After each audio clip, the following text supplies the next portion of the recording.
বাংলাদেশ বাংলাদেশিদের অনুপ্রবেশ বাড়ছে উত্তরবঙ্গে, সীমান্তে ফেন্সিং দেওয়া শুরু করল বিএসএফ, চলছে ধরপাকড়।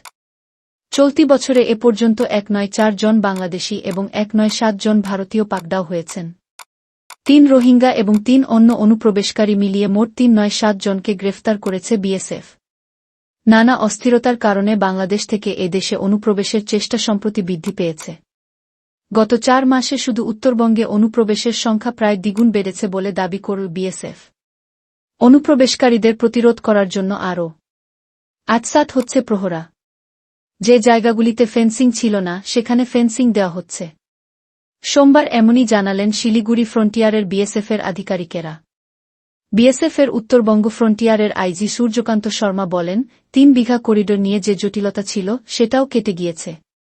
সোমবার আইজির পাশাপাশি সাংবাদিক বৈঠকে ছিলেন বিএসএফের DIG general Kuldeep Singh, DIG operation Sanjay Sharma, DIG PSO Sanjay Pant. বাংলাদেশের সাম্প্রতিক পরিস্থিতিতে এদেশে অনুপ্রবেশ সমস্যা নিয়ে তারা জানান, উত্তরবঙ্গে ৮ জেলার অধীনে থাকা প্রায় ১৯৩৭ কিলোমিটার ইন্দো-বাংলাদেশ সীমান্তে নিরাপত্তার দায়িত্বে মোতায়েন রয়েছে বিএসএফ।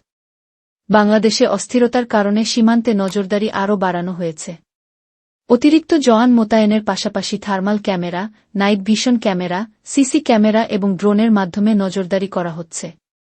সীমান্তে পারাপারের জায়গায় বসানো হয়েছে বায়োমেট্রিক মেশিন। বিএসএফের আইজি বলেন, সীমান্তে টানা নিশ্ছিদ্র নিরাপত্তার ব্যবস্থা রাখা হয়েছে।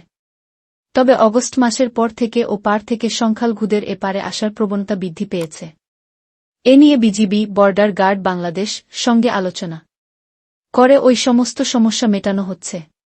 আর ফেন্সিংয়ের জন্য জমি অধিগ্রহণে রাজ্য সরকারেরও ভালো সহযোগিতা পাওয়া যাচ্ছে।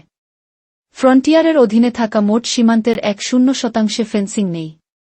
খুব শীঘ্রই সেই জায়গাগুলোতে ফেন্সিং লাগানো হবে।